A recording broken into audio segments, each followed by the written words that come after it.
All right, it's good morning here in California, and I've got some updates for you guys on the awesome new RF power amp that we're working on. You know, it looks like this. Here's the board for it right here. And this is from for a TS-930 and 940. And we've had a horrible time with on-time deliveries for one of the products, one of the transformers, and it's been driving us nuts around here. We originally wanted to get this thing back to you guys middle of October. It looks like it's going to be delayed by maybe 30 to 40 days here. Obviously, here is the original PA, and the reason we did this is because you can't get these transistors anymore. All these parts are just unobtainable. And as you know, you blow one of these things up on a 930 or 940, and it's likely you're not coming back. So the exciting news is we work with RF Power Tools. These guys make the hard rock amplifiers. They've assisted us in designing this board, and not only are we going to be producing these shortly, and we have on order 100 of them right now. If you look at this list, guys, this is crazy.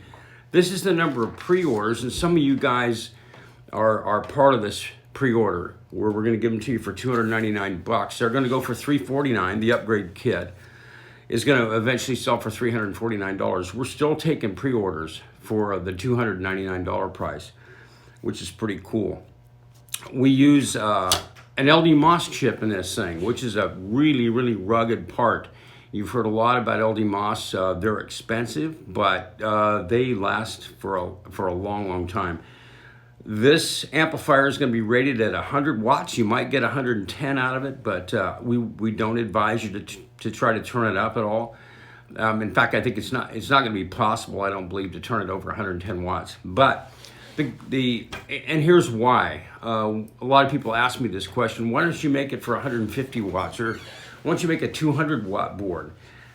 If you look at the 940 and 930, after the PA, there's filters, there's all kinds of other circuitry that is rated at 100 watts. If we put out more power than these things are supposed to, you're going to damage the other products that are behind it, the other boards. And so we're recommending don't do that. And so the new board is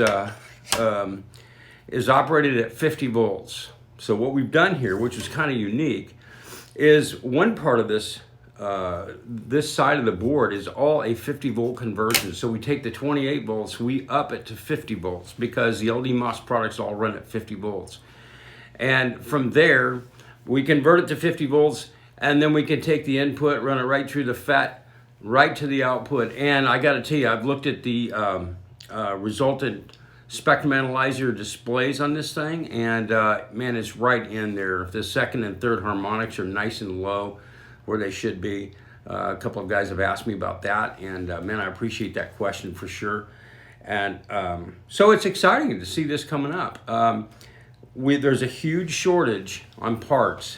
As a result, we have bought 500 of the LD-MOS chips.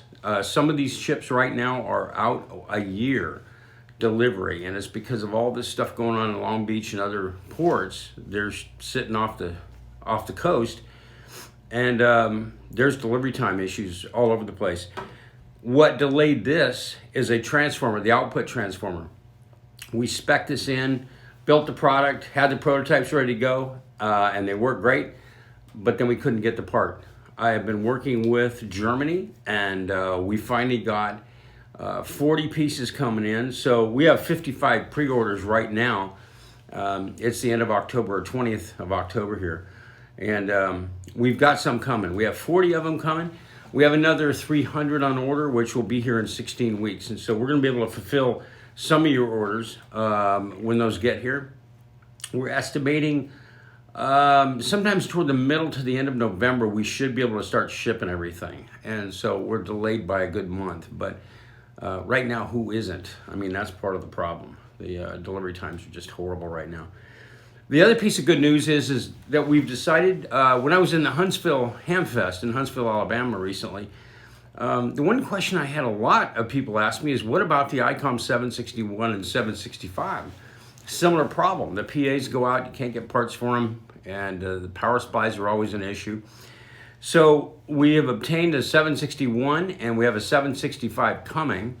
The good news there is that we are going to build a PA and power supply combination for that product. That's our next job, next product we're going to come out with. Give us a few months on that one. But it's going to be a 12 volt power supply for the radio and a 50 volt for the PA, and it will be another, I believe it's a 200 watt amp. We're going to use two FETs in it. So just put that on your calendar that's coming out here at some point. We're going to be working on that one too. So all good news for the 940 and 930 users who have PAs that are shot. And sorry for the delay, but this is what's going on right now in the world with deliveries. It's pretty bad. And obviously we can't control that. We were at the point of almost a redesign because we couldn't get this part. But fortunately today, I was able to get a PO issued and get parts moving on the way. So I think we're in good shape here, folks.